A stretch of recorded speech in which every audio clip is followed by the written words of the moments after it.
Hello दोस्तों, क्या आपने कभी सोचा है कि परीक्षा में आखिर सवाल आते कैसे हैं? क्या कभी ये जानने की कोशिश की है कि आपके टीचर या प्रोफेसर किन टॉपिक्स को ज्यादा महत्व देते हैं? अगर आप भी परीक्षा के पहले यही सोचते हैं कि यार, ये बताओ पेपर में आएगा क्या, तो ये वीडियो सिर्फ आपके लिए है। इस वीडियो में हम बात करेंगे कि आप कैसे अंदाजा लगा सकते हैं कि परीक्षा में क्या आएगा। ये एक कला है, एक स्किल, जिसे कोई भी स्टूडेंट सीख सकता है। और सबसे अच्छी बात यह है कि ये कोई जादू नहीं है, बल्कि तर्क और समझ की बुनियाद पर टिका हुआ एक तरीका है। तो आइए इसे विस्तार से समझते हैं। अध्याय 1। समझिए कि परीक्षा सिर्फ रटना नहीं है, रणनीति है। परीक्षा केवल याद करने का खेल नहीं है, ये रणनीति का खेल है। जैसे एक शतरंज का खिलाड़ी अगले चाल का अंदाजा लगाता है, वैसे ही एक समझदार विद्यार्थी अनुमान लगाता है कि अगली परीक्षा में क्या पूछा जाएगा। यह बात सिर्फ दिमाग के तेज होने की नहीं है, बल्कि दिमाग के सही दिशा में चलने की है। बहुत से छात्र पढ़ते तो बहुत है, लेकिन परीक्षा में वो आता ही नहीं जो उन्होंने रटा होता है। इसका कारण है बिना रणनीति के तैयारी करना। अब सवाल है, सही रणनीति क्या है? उसका जवाब है, जो जरूरी है उसी पर फोकस करो। लेकिन वो जरूरी चीजें कौन सी हैं? यही तो आज हम जानेंगे। अध्याय 2। पाठ्यक्रम और सिलेबस को गहराई से समझना। कोई भी परीक्षा एक फ्रेमवर्क के तहत बनती है, और उस फ्रेमवर्क का नाम है सिलेबस। अक्सर छात्र इसे हल्के में ले लेते हैं, लेकिन असली चाबी तो यहीं छुपी है। सिलेबस केवल एक सूची नहीं है, ये एक दिशा निर्देश है। ये बताता है कि क्या महत्वपूर्ण है और क्या नहीं। हर टॉपिक को पढ़ने से पहले खुद से पूछिए, क्या ये टॉपिक सिलेबस में है? और अगर है तो किस विस्तार से है? कुछ टॉपिक सिलेबस में ऊपर ऊपर से दिए गए होते हैं, जबकि कुछ टॉपिक्स के अंदर सब टॉपिक्स भी होते हैं। अगर आपने सिलेबस को ध्यान से पढ़ा है तो आप पहले ही जान जाएंगे कि किन भागों पर ज्यादा ध्यान देना है। अध्याय 3। पुराने प्रश्नोत्तरों की ताकत। अगर आपको किसी क्रिकेट मैच का अंदाजा लगाना हो तो आप पिछले मैच देखेंगे। ठीक उसी तरह अगर आपको परीक्षा के संभावित प्रश्नों का अनुमान लगाना है तो आपको पुराने प्रश्नोत्तर देखने होंगे। पिछले 5 से 10 सालों के पेपर अगर आप देखेंगे तो आपको एक पैटर्न नजर आएगा। कुछ टॉपिक्स हर साल किसी न किसी रूप में पूछे ही जाते हैं। कुछ प्रश्न रिपीट होते हैं। कभी कभी एक ही सवाल थोड़ा मोड़कर दोबारा पूछा जाता है।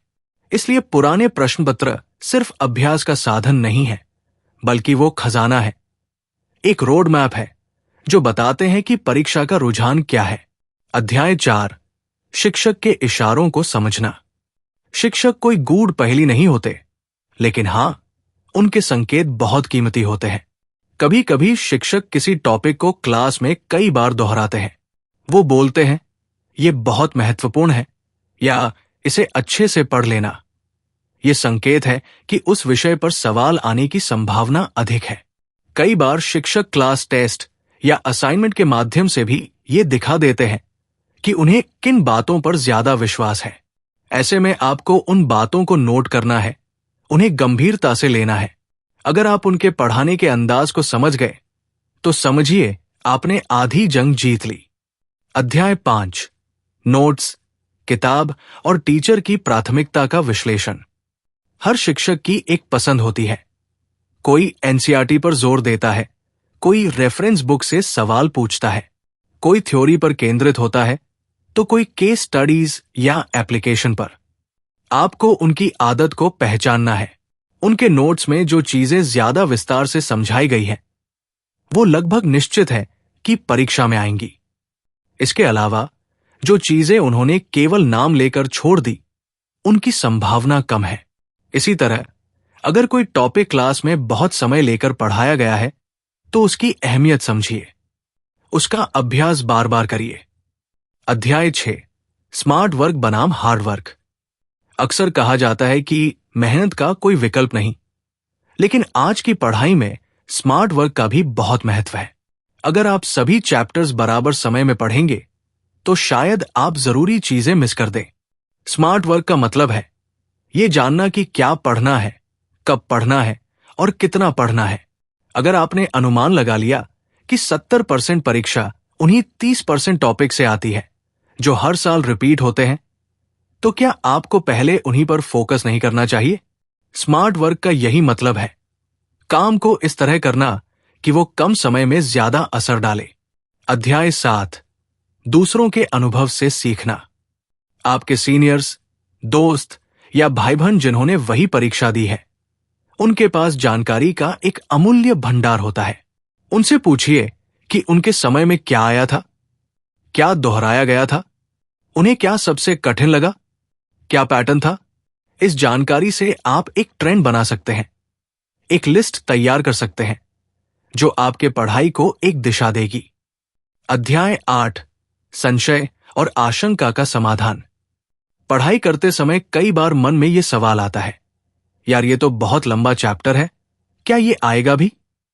ऐसे में अगर आपने ऊपर बताए गए सारे तरीकों को अपनाया है, जैसे सिलेबस पढ़ना, पुराने पेपर देखना, टीचर का पैटर्न समझना, तो आप खुद ही इसका जवाब दे सकते हैं। अगर वो टॉपिक सिलेबस में है, पिछली परीक्षाओं में पूछा गया है और टीचर ने जोर दिया है, तो वो जरूर आएगा। और अगर इन तीनों में से कोई भी नहीं है, तो उसकी संभावना कम है। अध्याय 9, मनोविज्ञान को समझना। परीक्षा सिर्फ ज्ञान का नहीं, मनोबल का भी इम्तिहान है।